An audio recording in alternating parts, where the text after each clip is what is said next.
کوئی دوستی کام نہیں آئے گی اور کوئی شفاعت کام نہیں آئے گی۔ یہاں شفاعت سے مراد ہے زبردستی والی شفاعت، جو مشرکین کا عقیدہ تھا کہ ہم جن بتوں کی عبادت کرتے ہیں وہ زبردستی اللہ کے ہاں بخشوا دیں گے کیونکہ اللہ ان کی رد نہیں کر سکتا، یہ والی شفاعت مراد ہے۔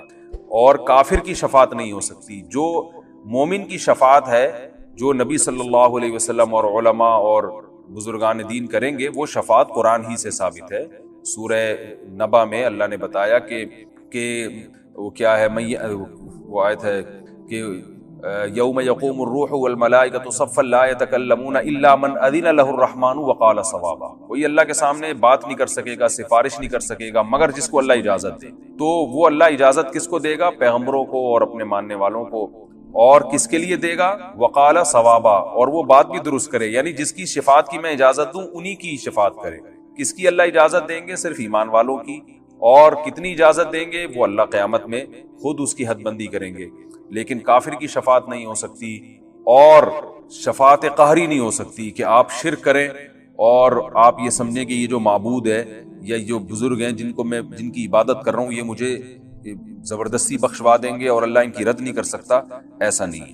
اسی پارے میں آیت الکرسی بھی ہے، اللہ نے اپنی حمد و ثنا کی ہے، اللہ لا الہ الا هو الحی القیوم، اللہ وہ ذات ہے جس کے سوا کوئی عبادت کے لائق نہیں، زندہ ہے، ہر چیز کو تھامنے والا ہے۔ میں چونکہ اس کا لفظ بلفظ ترجمہ اس لیے کر رہا ہوں کہ آیت الکرسی بہت پڑھی جاتی ہے اور حدیث میں اس کی بہت فضیلت ہے۔ آپ صلی اللہ علیہ وسلم نے فرمایا اس سے افضل آیت پورے قرآن میں نہیں ہے۔ فرض نماز کے بعد آپ صلی اللہ علیہ وسلم نے فرمایا جو پڑھے گا اسے جنت میں جانے سے کوئی چیز نہیں روک سکتی۔ اور صحیح حدیث سے ثابت ہے کہ شیطان سے، جنات سے، جادو وغیرہ سے آیت الکرسی انسان کو بچاتی ہے۔ رات کو بھی پڑھ کے سونے کی ترغیب ہے، حضرت ابو ہریرہ کا مشہور واقعہ ہے۔ چونکہ یہ خلاصہ میں پوری تفصیل نہیں بیان کروں گا، شیطان ان کو تنگ کرتا تھا انسانی شکل میں آ کے، حضرت ابو ہریرہ نے آیت الکرسی پڑھی اور نبی نے فرمایا کہ یہ شیطان اب راستہ تمہارا چھوڑ دے گا۔ تو شیطان آیت الکرسی سے ڈرتا ہے، تو یہ رات کو بھی سوتے ہوئے پڑھنی چاہیے، دم کرنا چاہیے اس کا اپنے اوپر، اور نمازوں میں بھی اس کی پابندی کرنی چاہیے۔ یہ جو آج کل جھوٹے روحانی عاملین بنے ہوئے ہیں نا، الٹی سیدھی چیزیں بتا رہے ہوتے ہیں، ان کے پاس جانے کی ضرورت نہیں۔ کسی پہ جن ہو یا کوئی ایسا مسئلہ ہو، جادو، آیت الکرسی پڑھ کے اس پہ دم کریں۔ تو اللہ وہ ذات ہے جس کے سوا کوئی عبادت کے لائق نہیں۔ اور یاد رکھیں جتنا مفہوم ذہن میں رکھ کے جب دم کریں گے تو زیادہ فائدہ ہوگا، اور مفہوم ذہن میں رکھ کے پڑھیں گے تو زیادہ ثواب ملے گا۔ اللہ لا الہ الا هو، اللہ وہ ذات ہے جس کے سوا کوئی عبادت کے لائق نہیں، الحی، زندہ ہے، القیوم، ہر چیز کو تھامنے والا ہے، لا تأخذہ سنۃ، اسے نہ اونگ آتی ہے، ولا نوم، اور نہ نیند آتی ہے، لہ ما فی السماوات وما فی الارض، اسی کے لیے ہے جو کچھ آسمانوں میں اور جو کچھ زمین میں، من ذا الذی یشفع عندہ الا باذنہ، کون ہے جو اللہ کے سامنے کسی کی سفارش کر سکے سوائے اس کی اجازت کے؟ جس کی اللہ اجازت دے گا تو اس کے حق اس کی تو سفارش ہو سکتی ہے، باقی کسی کی نہیں ہو سکتی، کسی میں دم نہیں ہے۔ یعلم ما بین ایدیہم وما خلفہم، جو کچھ لوگوں کی ماضی میں ان سے پہلے گزر چکا اللہ وہ بھی جانتا ہے، اور جو ان کے سامنے ہے بعد میں آنے والا ہے اللہ وہ بھی جانتا ہے۔ ولا یحیطون بشیء من علمہ الا بما شاء، اللہ تو سب کچھ جانتا ہے لیکن لوگ اللہ کے علم میں سے کسی بھی چیز کا احاطہ نہیں کر سکتے۔ اللہ کے پاس جو علم ہے اس میں سے کچھ بھی حاصل نہیں ہو سکتا الا بما شاء، مگر جتنا اللہ چاہے۔ تو آج دنیا میں جتنی بھی نالج ہے وہ اللہ کے علم کا اربواں اور کروڑواں حصہ بھی نہیں ہے، اور یہ بھی وہ ہے جو اللہ نے چاہا ہمیں دے دیا۔ وسیع کرسیہ السماوات والارض، اس کی جو بادشاہت کی کرسی ہے وہ آسمانوں اور زمینوں پہ پھیلی ہوئی ہے۔ ولا یؤودہ حفظہما، اور آسمانوں اور زمینوں کی حفاظت اللہ کو پکڑنے سے تمہاری حفاظت ہو جائے گی۔ لن انفصام لہا، یہ ٹوٹنے والا نہیں۔ بڑی خوبصورت مثال دی۔ اور اللہ نے یہ بھی فرمایا اللہ ولی الذین آمنوا یخرجہم من الظلمات الی النور، ایمان والوں کا اللہ دوست ہے، ان کو گمراہی سے روشنی کی طرف لاتا ہے۔ یعنی جب آپ اسلام کو فالو کرتے ہیں نا تو آہستہ آہستہ آپ کے سامنے ہدایت کے راستے اور کھلتے چلے جاتے ہیں، حق اور باطل اور ممتاز ہوتا چلا جاتا ہے، اور جو اسلام کو فالو نہیں کرتے تو وہ اور زیادہ گمراہی کی طرف چلے جاتے ہیں۔ اس کی مثال دیکھ لیں آپ، یورپ اسلام کو فالو نہیں کر رہا، کیسے کیسے گمراہانہ قانون بنتے چلے جا رہے ہیں۔ گے میرج کو حلال کر دیا، کچھ انسانی سوچنے کی بات ہے، شراب حلال ہے، زنا حلال ہے، گمراہی میں پڑتے چلے جا رہے ہیں، اور اب پتہ نہیں کیا کیا چیزیں حلال ہونے والی ہیں، اللہ کی پناہ۔ تو اللہ فرماتے ہیں ایمان والے جو ایمان کو فالو کرتے ہیں روزانہ ان کی ہدایت بڑھتی ہے، اور جو اسلام کو فالو نہیں کرتا وہ گمراہی سے گمراہی کی طرف چلے جاتے ہیں، اور آئندہ اور زیادہ گمراہ ہو جائیں گے۔ اسی صورت میں اللہ تعالیٰ نے ابراہیم علیہ السلام کا جو نمرود سے بحث ہوئی تھی وہ بھی ذکر کی. ابراہیم علیہ السلام نے کہا میرا رب جو ہے میرا رب زندہ کرتا ہے اور موت بھی دیتا ہے. تو بادشاہ نے کیا کہا کہ میں بھی تو زندہ کر سکتا ہوں. ایک شخص جس کی پھانسی کا فیصلہ ہونے والا تھا اس کو کہا, چھوڑ دیا, کہا دیکھو یہ مرنے والا تھا, میں نے اس کو حیات دے دی. اور ایک آدمی جو بیچارہ بے گناہ تھا اس کو بادشاہ نے قتل کروا دیا, بولا دیکھو میں تو موت دیتا ہوں. ابراہیم علیہ السلام نے کہا ٹھیک ہے, میرا رب تو مشرق سے سورج نکالتا ہے, تو مغرب سے نکال کے دکھا. تو بیچارہ تو نہیں کہنا چاہیے, وہ جو ہے نا مبہوت ہو گیا. اللہ نے اسی میں ایک واقعہ بیان کیا کہ ایک کوئی بزرگ تھے پچھلے زمانوں میں, تو یا کوئی پیغمبر تھے, اس کا قرآن میں ہمیں واضح تذکرہ نہیں ملتا. تو انہوں نے کہا کہ اللہ تو جب ہم ہڈیاں ہو جائیں گے کیسے زندہ کرے گا. ان کے دل میں کوئی شبہ یا شک نہیں تھا, بس ویسے ہی اطمینان قلب کے لیے. تو قرآن کہتا ہے کہ اللہ نے ان کو موت دے دی. کالذی مر علی قریۃ وہی خاویۃ علی عروشہا, ایک بستی کے پاس سے گزرے جو تباہ ہو چکی تھی. تو انہوں نے کہا اللہ یہ تو مر گئے, کھپ گئے, کیسے قیامت میں دوبارہ زندہ ہوں گے. اللہ نے انہی کو موت دے دی, اور 100 سال کے بعد اللہ نے ان کو اٹھایا. اور پھر اللہ نے پوچھا بتاؤ تم کتنے دن سوئے ہو, یہ کتنے دن تمہیں پر موت واقع ہوئی ہے. انہوں نے کہا 1 دن یا اس سے بھی آدھا. اللہ نے کہا کہ تمہیں میں نے 100 سال تک موت دی ہے, 100 سال کے بعد اٹھایا ہے. فانظر الی طعامک وشرابک لم یتسنى, اپنا کھانا اور پینا دیکھو ذرا بھی خراب نہیں ہوا. 100 سال تک اللہ نے اس کی بھی حفاظت کی. وانظر الی حمارک, اور اپنے گدھے کی طرف دیکھو, گدھا جو ہے نا مر کے ہڈیوں کا ڈھانچہ بن چکا تھا, اللہ نے اسے زندہ کر دیا. کہا یہ اپنے گدھے کی طرف دیکھو.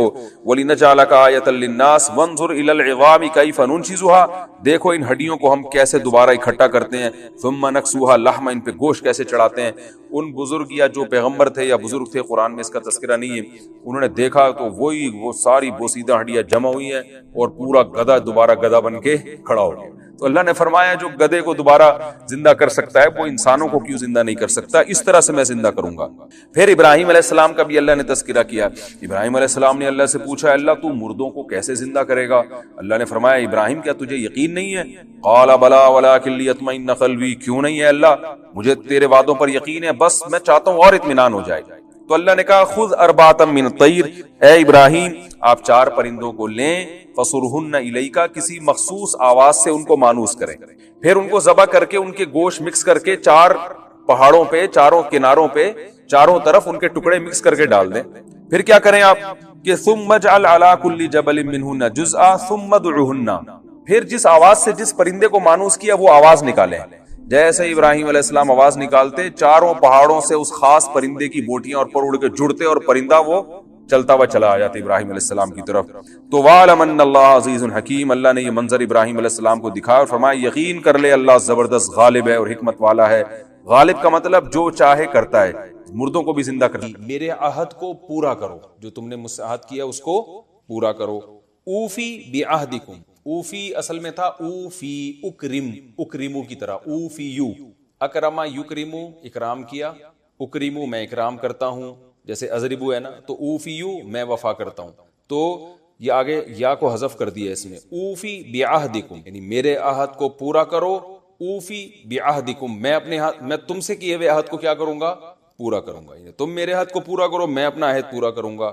وَإِيَّايَ فَارْهَبُونَ, ارہبون تھا اصل میں تھا ارہبو. رہبا یرہبو کا معنی ہوتا ہے ڈرنا. رہبانیت کا لفظ سنا ہوگا نا آپ نے, جو اللہ سے ڈرنے والے لوگ تھے, راہب, دنیا سے کنارہ کشی اختیار کرتے تھے, رہبانیت.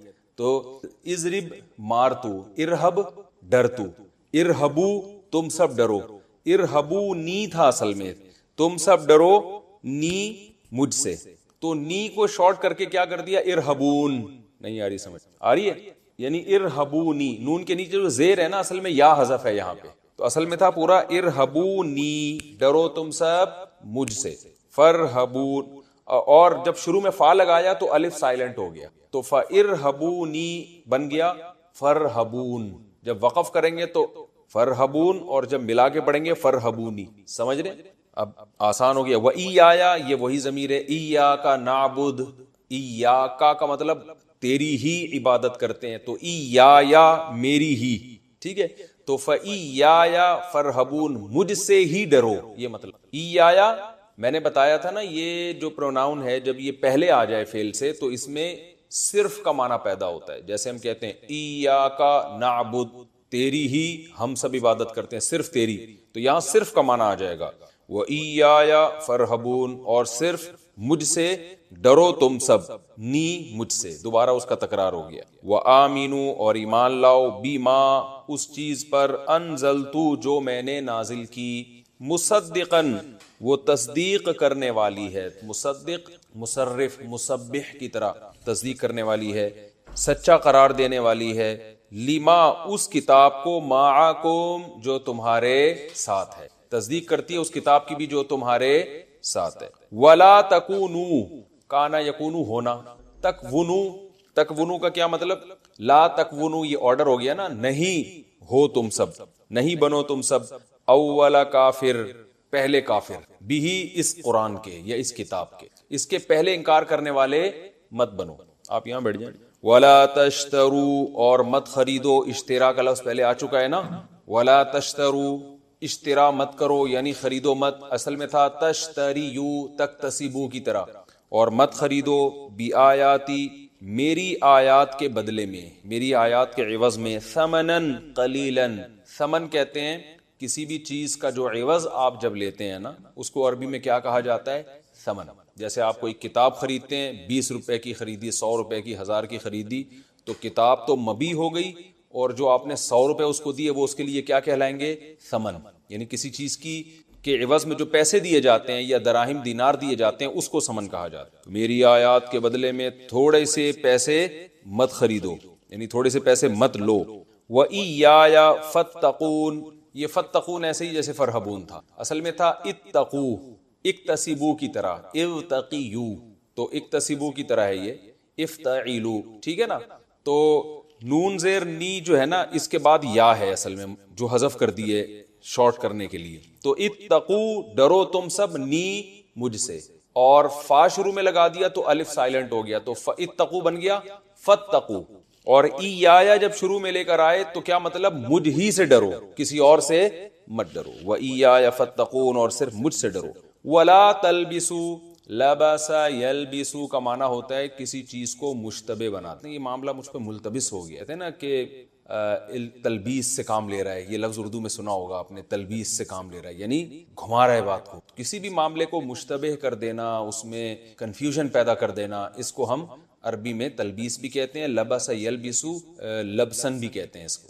تو لا تلبسو لا تضربو کی طرح ہے، نہیں کا صیغہ یعنی آرڈر دیا جا رہا ہے، لا تلبسو ملتبس مت کرو، الحق بالباطل، حق کو باطل کے ساتھ، یعنی حق کو باطل کے ساتھ گڑبڑ مت کرو، مکس مت کرو، حق کو الگ رکھو، باطل کو الگ رکھو، مکس مت کرو آپس میں. وَتَكْتُمُوا الْحَقَّ، اور حق کو چھپاؤ مت. یہ وَتَكْتُمُوا کتم یکتمو کا معنی چھپانا، تو یہ تکتمو تلبسو پر عطف ہے، یعنی اس سے پہلے بھی لا ہے، جیسے لا تلبسو ولا تکتمو، یہ مطلب ہے ولا تکتموا الحق، اور حق کو چھپاؤ مت، وانتم تعلمون، حالانکہ تم جانتے بھی ہو، سب کچھ جانتے ہو کہ حق کیا ہے باطل کیا ہے، اس کے باوجود حق کو چھپاؤ مت.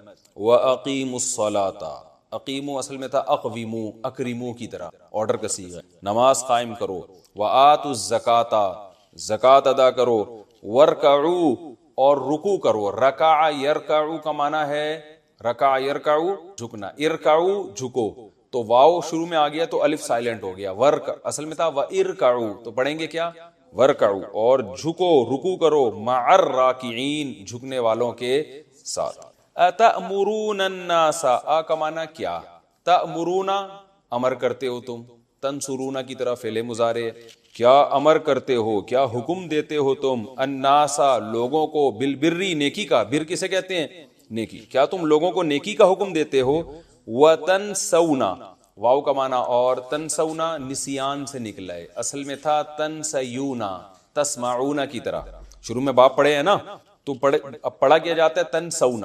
وتنسون، اور تم بھول جاتے ہو، انفسکم اپنی جانوں کو، لوگوں کو نیکی کا حکم دے رہے ہو اور خود اپنے آپ کو بھول جاتے ہو. وانتم، حالانکہ تم، میں نے بتایا نا واو کا مطلب بسا اوقات حالانکہ آتا ہے، یعنی کنڈیشن یہ ہے کہ انگلش میں ہم کیا کہیں گے، اس کنڈیشن میں تم یہ کام کر رہے ہو. اس کی میں نے ایگزامپل بھی دی تھی، جیسے ایک آدمی کہتا ہے جاءنی زیدن، میرے پاس زید آیا، وہو راکبن، اب لفظی ترجمہ تو ہم کریں گے وَهُوَ رَاكِبٌ کا مطلب اور وہ سوار تھا. بھائی میرے پاس زید آیا وَهُوَ رَاكِبٌ اور وہ سوار تھا. لیکن صحیح جو ترجمہ اس کا ہوگا وہ کیا ہوگا؟ میرے پاس زید آیا اس حال میں کہ وہ کیا تھا؟ سوار تھا. یعنی میرے پاس زید آیا، جب آیا تو کنڈیشن اس کی یہ تھی کہ وہ سوار تھا، پیدل نہیں تھا. تو ہم یہی ترجمہ یہاں ایسے موقع پہ کریں گے کہ تم اپنے آپ کو بھول جاتے ہو وَأَنْتُمْ تَتْلُونَ الْكِتَابَ، حالانکہ تم کتاب کی تلاوت بھی کرتے ہو. تتلونا اصل میں تھا تتلوونا، تنصرونا کی طرح، تلاوہ یتلوو تلاوتن، تلاوت کرنا، اور تم کتاب کی تلاوت بھی کرتے ہو. افلا تعقلون، کیا آ کا معنی کیا، فا کا معنی تو، لا تعقلون تم عقل نہیں رکھتے. تو کیا تم عقل نہیں رکھتے؟ واستعینوا، اور استعانت حاصل کر. استعینوا اصل میں تھا استعوینوا، استخرجوا، باب استفعال ہے نا، استخراج، استخرجا ماضی، یستخرجو مضارع، اور امر آئے گا استخرج، اور جمع آئے گی استخرجو. تو اسی طرح ماضی آئے گا استعوانا، جس کو پڑھتے ہیں استعانا، یستعوینو مدد طلب کرنا، اور امر آئے گا استعوینو جمع کے لیے. پڑھیں گے استعینو، پڑھا ایسے جاتا ہے. میں نے کہا تھا نا واو آ رہا ہے تو صیغے کی شکل ہی چینج ہو جاتی ہے. استعینو یہ نکلا ہے معاونت سے، اردو میں استعمال ہوتا ہے نا بھائی آپ ایک دوسرے سے تعاون کریں، معاونت کریں. تو استعانت، معاونت، اعانت یہ سب ایک ہی معنی میں استعمال ہوتا ہے. استعانت مدد طلب کرنا. واستعینوا اور مدد طلب کرو.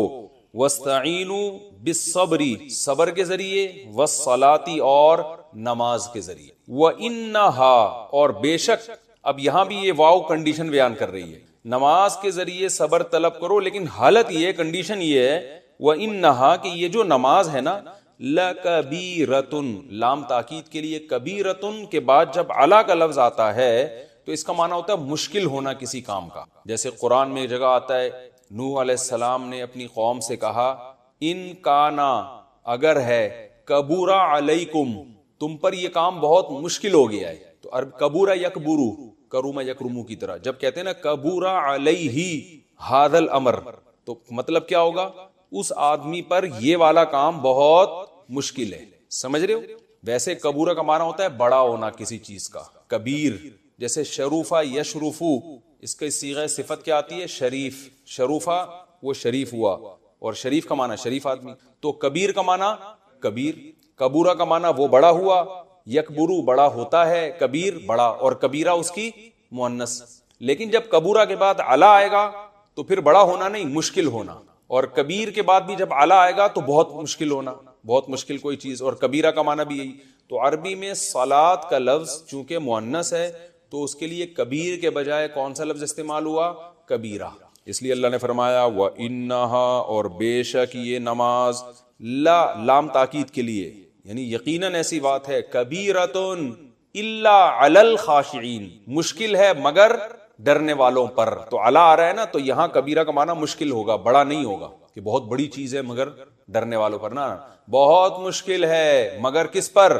الخاشعین ان لوگوں پر جن میں دن کے دل میں خشوع ہے، اللہ سے ڈرنے والے لوگ ہیں، ان پر مشکل نہیں ہے. الذین یظنون انہم ملاقو ربی وان، یہ وہ لوگ ہیں جو یہ گمان کرتے ہیں. ملاقو مضاری لاقیا یلاقی، ملاقیتن کو پڑھا جاتا ہے ملاقاتن، کوئی ملاقات کا لفظ استعمال ہوتا ہے. تو ملاقو ربیہم اپنے رب سے ملاقات کرنے والے ہیں. وانہم اور بے شک یہ لوگ الیہ راجعون اسی رب کی طرف لوٹنے والے. یہ تو اس رکوع کا لفظی ترجمہ. یہاں سے بنی اسرائیل سے خطاب شروع ہو رہا ہے. قرآن مجید میں بنی اسرائیل سے بہت زیادہ خطاب ہے. اسرائیل کا پس منظر بہت ساری قرآن کی آیتیں، تک آپ وہ نہیں سمجھیں گے تو آپ کو وہ قرآن کی آیتیں. بنی اسرائیل سے قرآن کیوں خطاب کرتا ہے؟ یہ اسرائیل عبرانی زبان کا لفظ ہے، عبداللہ اللہ کا بندہ، یہ ترجمہ بنتا ہے اسرائیل. اللہ تعالیٰ نے حضرت ابراہیم علیہ الصلاۃ والسلام، جن کا تقریباً 3500 سال پہلے زمانہ ہے، رسول اللہ صلی اللہ علیہ وسلم اور حضرت ابراہیم علیہ السلام کے زمانے میں جو مورخ ہیں وہ کہتے ہیں تقریباً 2000 سال کا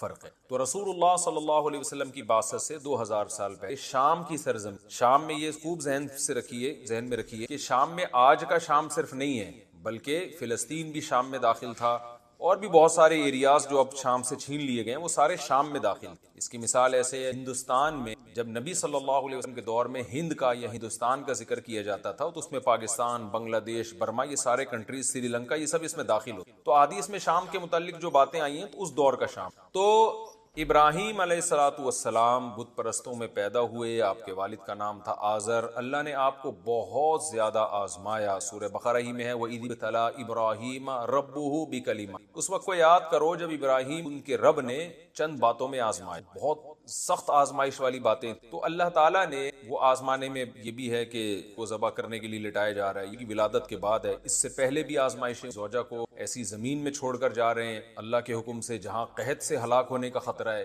اور جو ہے آپ کے والد بتوں کو بیچا کرتے تھے مگر آپ توحید کا نعرہ لگا رہے ہیں. آپ یہاں آ جائیں نا سامنے. تو ابراہیم علیہ الصلوۃ والسلام کو جب بہت زیادہ اللہ نے آیا تو اللہ تعالیٰ نے آپ کو جو دنیا میں ایک نعمت دی، اس نعمت کا قرآن نے ذکر کیا ہے. سورہ بقرہ ہی میں انشاءاللہ وہ آیتیں آگے آئیں گی. قال انی جاعلک للناس اماما. اے ابراہیم میں آپ کو لوگوں کے لیے امام بنا. اور امام بنانے کی صورت کیا ہوگی؟ آپ کی اولاد میں بھی، آپ کو اولاد بھی گی اور اس میں پیغمبر بھی آئیں. تو ابراہیم علیہ السلام کو جب اللہ نے نعمتیں دیں تو دو بیٹے دیے. ایک کا نام تھا اسحاق اور ایک کا نام تھا اسماعیل. یاد رکھیں یہ لیکچر آپ نے بہت غور سے سننا ہے، اس کو ذہن میں بیٹھیں، کیونکہ پیغمبروں کا سلسلہ سارا اسی طرح آپ کی سمجھ میں. اور بنی اسرائیل کا کیا تصور ہے اور گریٹ اسرائیل جو آج یہود کی بات کریں، ساری چیزیں آپ کی سمجھ میں اس پس منظر میں جب آپ قرآن کی تلاوت کریں گے نا تو یہ سمجھ میں. تو ابراہیم علیہ السلام کے دو بیٹے تھے، ایک کا نام اسحاق اور ایک کا نام اسماعیل. اسحاق حضرت سارہ علیہ السلام کی اولاد میں اور اسماعیل حضرت ہاجرہ علیہ السلام کی اولاد میں. اسحاق علیہ السلام ابراہیم علیہ السلام کا جو اصل وطن تھا فلسطین، جسے آج شام کی سرزمین کہا جاتا ہے، یہ ابراہیم علیہ السلام کا اصل وطن. یہاں اسحاق علیہ السلام اور ان کی نسل چلی. اور آپ حضرت ہاجرہ کو وہاں جو جسے مکہ کہا جاتا ہے، بیت اللہ کہا جاتا ہے، وہاں اللہ کا گھر، تو وہاں حضرت اسماعیل علیہ السلام. ادھر اسحاق علیہ السلام کی اولاد میں یعقوب علیہ السلام پہ کی بشارت اللہ ابراہیم علیہ السلام کو دی. من وراء اسحاق یعقوب، کہ ابراہیم آپ کی اولاد میں اسحاق پیدا ہوں گے اور اسحاق کے بعد یعقوب، یعنی پوتے کی خوشخبری بھی اللہ نے پہلے ہی دے دی تھی اور دونوں کو پیغمبر بنانے کا اللہ نے پہلے بتایا. یعقوب علیہ السلام جو تھے ان کا لقب ہے اسرائیل.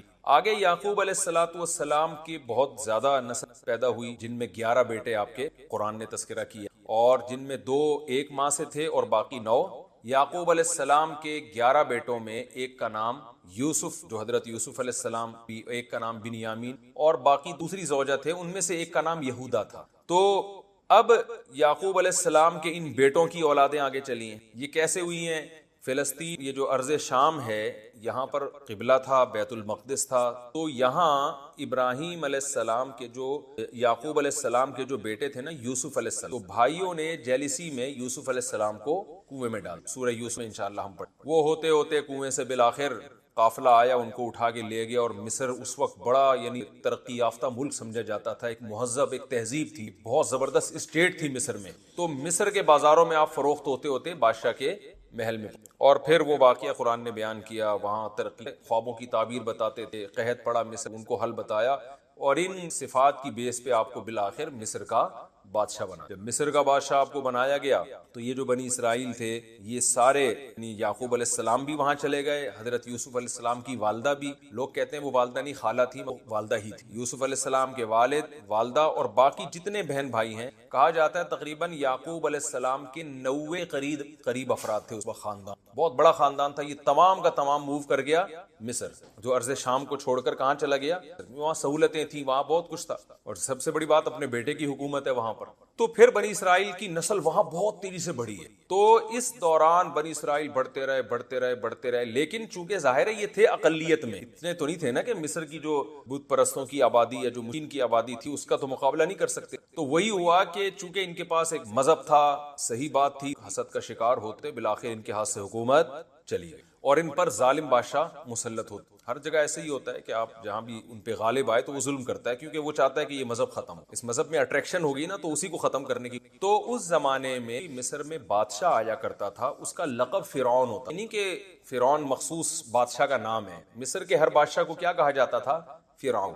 تو یہ والا جو فرعون ہے، یہ جس کو قرآن فرعون کہتا ہے یہ وہ مخصوص بادشاہ جو موسیٰ علیہ السلام کے مقابلے میں. تو خیر بنی اسرائیل پہ ہوتے رہے اور یہ جو اس وقت کی سیکولر حکومتیں کہہ سکتے ہیں آپ, سیکولر تو نہیں بلکہ جو اپنی عبادت کرواتی تھی حکومتوں نے کو یہ ڈر تھا کہ بنی اسرائیل ہی ہیں جو ہمارے مقابلے میں آ کے کھڑے ہو سکیں, کیونکہ ایسا نظریہ ہے, ایک دعوت ہے جو ہمیں غلط قرار دے سکتے ہیں. ان پہ انہوں نے ظلم ستم شروع کر دیے, یہاں تک کہ فرعون کو خواب آیا بنی اسرائیل میں ایک بچہ پیدا ہو رہا ہے, حکومت کا خاتمہ. تو یہ جو فرعون جس کا قرآن میں ذکر ہے, اس فرعون نے کیا کیا, پھر بنی اسرائیل پہ ظلم کرنا شروع. قرآن نے جگہ جگہ بیان کیا, یہاں بھی آئے گا, بیٹوں کو قتل کر دیا کرتا تھا اور عورتوں کو غلام اور باندیا تھا, نسل ختم کرنا شروع. اسی میں اللہ تعالیٰ نے موسیٰ علیہ السلام کو پیدا کیا, جس کا ہم پڑھیں گے. دلچسپ واقعہ کہ موسیٰ کی ماں کے دل میں ہم نے ڈالا کہ صندوق کے حوالے کر دیں, اور وہ صندوق دریا کی کے حوالے ہوا, اور بالآخر فرعون ہی کے دربار میں اللہ نے حضرت موسیٰ کو پال کے. تو موسیٰ علیہ السلام کے ذریعے پھر فرعون کو اللہ نے تباہ و برباد کیا. بنی اسرائیل میں اتنی سکت نہیں کہ فرعون سے لڑ سکتے, کیونکہ غلام تھے, مینورٹی میں تھے, اور تھے بھی محکوم. غلام سے مراد محکوم قوم. تو اللہ نے اپنی قدرت سے ہی فرعون کو دریا میں غرق کر دیا. اب جب دریا میں غرق کیا, بنی اسرائیل نے حضرت موسیٰ کو بہت ستایا, اور وہ ان احسانات کو نہیں مانا انہوں نے. کچھ لوگ تو تھے لیکن میجورٹی ایسے ہی تھی. تو پھر تورات ملی ان کو, اللہ کے حکام پر عمل کرنے کا حکم دیا. پھر موسیٰ علیہ السلام نے انہوں دیا کہ اب جو تمہارا اصل وطن ہے نا شام, جہاں یعقوب علیہ السلام تھے, وہاں پر یعنی موسیٰ علیہ السلام بھی حضرت یعقوب علیہ السلام کی اولادی میں ہے, کہ اب جو ہمارا اصل وطن ہے, اللہ کا حکم ہے, ہم وہاں قوم عمالقہ نے قبضہ کر لیا, تو اب ہمیں حکم ہے کہ ہم جہاد کر کے اس قوم کو شکست دیں. بھائی اب یہ تو نہیں کہ سارے کام اللہ خود ہی کرے گا.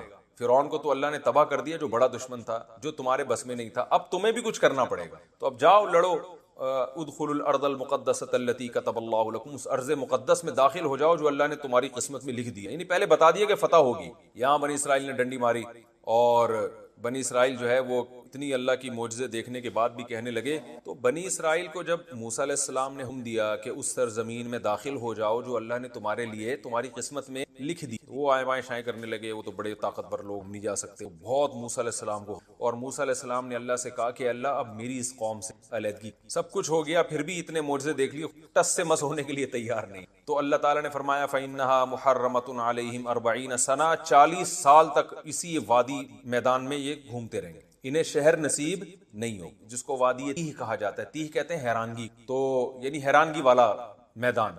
تو حضرت موسیٰ اور ہارون علیہ السلام بھی اسی میدان میں ان کے ساتھ رہے. پھر وہیں من و سلوہ کے واقعات آئیں. پھر بھی اللہ نے ان کو بہت ایسے نہیں رکھا جیسے جیل میں قیدیوں کو رکھا جاتا ہے, بلکہ 40 سال اسی میدان میں کھانا پینا بھی ملتا رہا, بادل بھی سایہ کرتا رہا ان کے اوپر.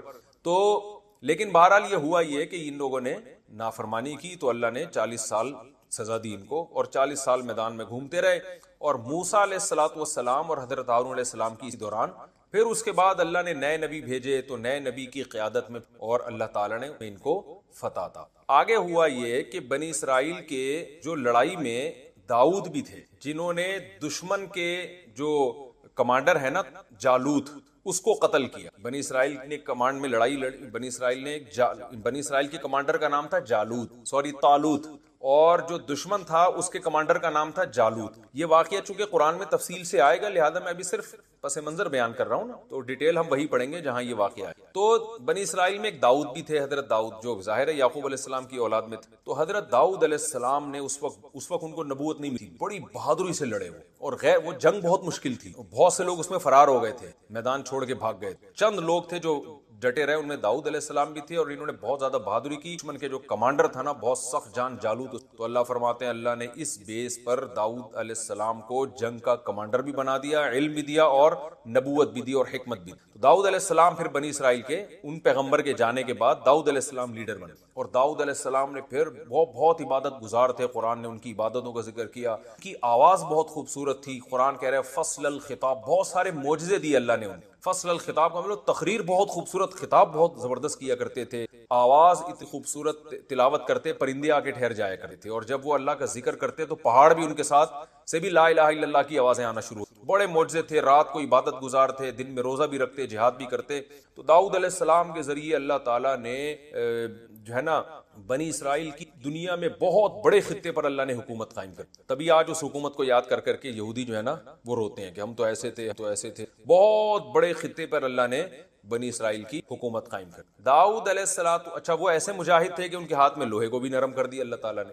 ڈیوڈ کہتے ہیں نا انگریز داؤد علیہ السلام کو, آج کل انہوں نے نام چینج کیا ہوا ڈیوڈ کہتے ہیں. اللہ نے فرمایا ہم نے داؤد علیہ السلام, اچھا داؤد علیہ السلام اس زمانے میں 4 بیویاں کا نہیں تھا جتنی بھی چاہے زوجات رکھ سکتے. داؤد علیہ السلام کی بہت ساری زوجات تھیں. تو داؤد علیہ السلام کے جو وارث بنے وہ ان کے بیٹے حضرت سلیمان علیہ السلام. قرآن نے ان کی بھی تعریف. اور داؤد اور سلیمان علیہ السلام کی خاصیت کہ اللہ نے ان میں قوت فیصلہ, یعنی جو جج کا کام ہوتا ہے نا کہ یہ پہچاننا کہ کون صحیح ہے کون غلط ہے, قضا کے شعبہ یہ بہت احسن طریقے سے سر انجام دے. تو سلیمان علیہ السلام کو اللہ نے داؤد علیہ السلام سے بھی زیادہ بڑی حکومت, اور سلیمان علیہ السلام نے ایک دن اللہ سے دعا مانگی ایسی حکومت چاہیے لا ينبغي لأحد من بعدی, میرے بعد قیامت تک کسی کو نہ. نیت اچھی تھی, قربانیاں تھیں, اللہ نے آپ کو ایسی حکومت دے دی کہ ہواؤں کو مسخر کر دیا. یہ جو آج احرام مصر ہمیں ملتے ہیں نا, مصر میں 4000 سال پرانی عمارتیں, دنیا کے عجوبہ کیوں ہیں؟ اس لیے کہ لوگ کہتے ہیں کہ سائنسدان حیران ہیں ماہرین کی بڑی دیواریں بغیر جوڑ کی اوپر پہاڑوں پہ رکھی کس طرح ہیں, یہ کون سی کرینیں تھیں جنہوں نے ان کرینوں نے جا کے رکھا ہے.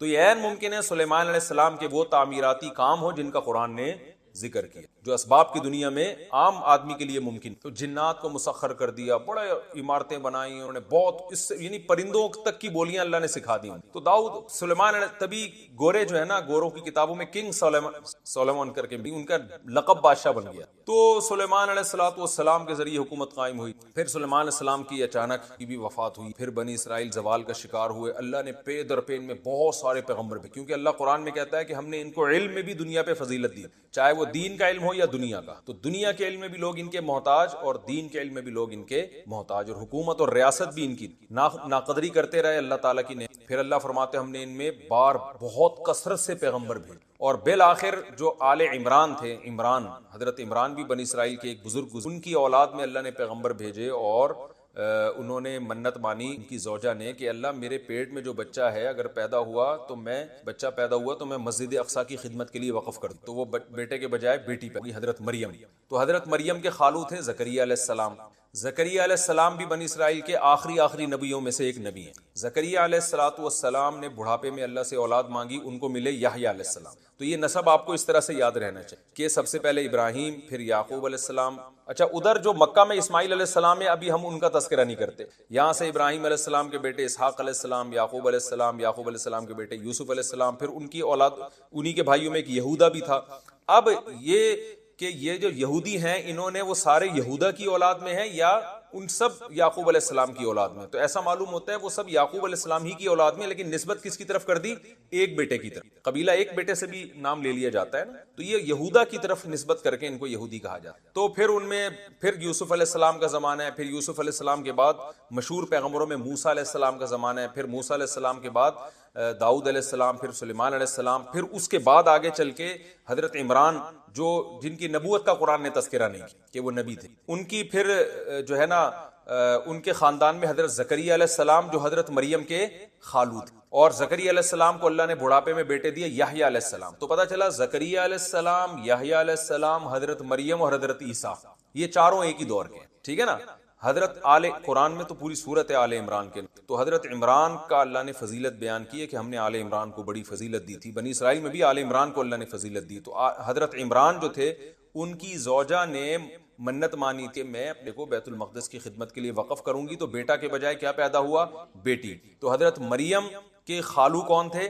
حضرت زکریا. تو حضرت مریم کو بچپن سے پالا حضرت زکریا نے, کیونکہ حضرت مریم کی والدہ کا انتقال ہو گیا تھا. تو پھر خالہ نے کفالت کی. جو خالہ نے کفالت کی تو یہ یعنی جو سرپرستی میں آگئے حضرت زکریا علیہ السلام کی, حضرت مریم. تو حضرت مریم کی بھی بڑی کرامتیں قرآن نے بیان کی ہیں, بہت عبادت گزار. پھر حضرت مریم کے بیٹے ہوئے حضرت عیسیٰ.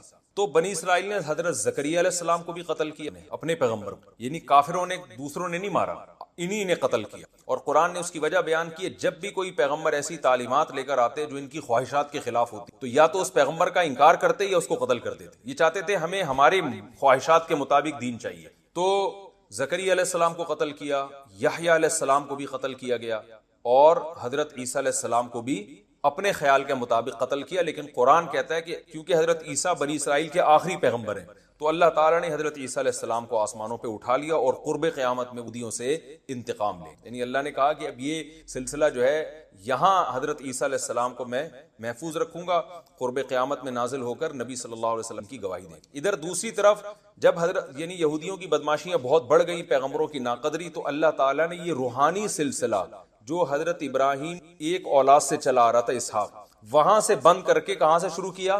حضرت اسماعیل۔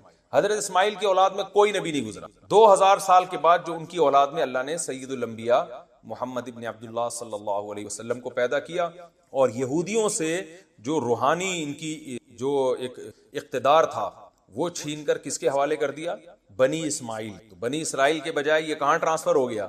بنی اسماعیل۔ اور اللہ نے ایک ہی پیغمبر ایسے بھیجے جو تمام پیغمبروں کے سردار۔ تو اللہ نے دونوں کو نوازا، اسحاق علیہ السلام کو بھی، اسماعیل علیہ السلام کو بھی۔ اسحاق علیہ السلام کو کوانٹٹی کے اعتبار سے ان کی اولاد میں زیادہ پیغمبر پیدا ہوئے، اور اسماعیل علیہ السلام کو کوالٹی کے اعتبار سے نہ، کہ ایک ہی پیغمبر ہے مگر وہ تمام پیغمبروں کے سردار۔ تو اب یہودی اس پہ جلا کرتے تھے کہ روحانی پیشوا تو ہم ہیں اور اقتدار تو ہمارے پاس رہا ہے۔ آج بھی تو اسرائیل، گریٹ اسرائیل کی محنت اس لیے ہو رہی ہے نا کہ یہ تو ہمارا تھا بیت المقدس، مسلمانوں کے پاس کہاں سے آ گیا؟ اور ہماری تو اتنی بڑی بڑی خلافتیں تھی۔ آج بھی یہودی نقشے بناتے ہیں اتنے بڑے بڑے کہ ہم اتنے بڑے، یعنی گریٹ اسرائیل جسے کہتے ہیں۔ تو اللہ نے قرآن میں جگہ جگہ ان کو بتایا ہے کہ تم پہ اللہ نے جتنی نوازشات کی ہیں، جتنا تمہیں نوازا گیا ہے، اتنا دنیا کی کسی قوم کو نہیں نوازا گیا، مگر تم اس کے اہل نہیں تھے۔ یہ عمل نے بتایا اور تم خود اس پہ گواہ۔ لہذا اب اگر بنی اسرائیل سے خلافت اور نبوت لے کے بنی اسماعیل کے حوالے کی جا رہی ہے تو تمہیں اس میں جیلسی کی ضرورت نہیں ہے، حسد مت کرو، بلکہ ایمان لے کر آؤ اس پیغمبر پر تاکہ تمہارے گناہوں کی تلافی ہو۔ چونکہ دنیا بھی دیکھتی تھی بنی اسرائیل کی طرف کہ یہ کیوں نبی پر ایمان نہیں لے کر آ رہے، یہ تو ہم سے زیادہ پڑھے لکھے لوگ ہیں۔ مشرکین یہ کہا کرتے تھے کہ یہ تو ہم سے زیادہ پڑھے لکھے لوگ ہیں، یہ تو پیغمبروں پر ایمان رکھنے والے لوگ ہیں، یہ کیوں نہیں ایمان لے کر آ رہے؟ تو یہودیوں کا نبی صلی اللہ علیہ وسلم پہ ایمان نہ لانا یہ دوسری قوموں کے لیے بھی رکاوٹ بن رہا تھا۔ تو اللہ نے اس لیے الگ سے ہی بنی اسرائیل کو خطاب کیا کہ تم کیوں ایمان نہیں لے کر آتے، جبکہ تمہاری کتابوں میں بھی اس نبی صلی اللہ علیہ وسلم کا، نبی کا تذکرہ ملتا ہے۔ اور یہ یہودی جو یہاں آ کے آباد ہوئے تھے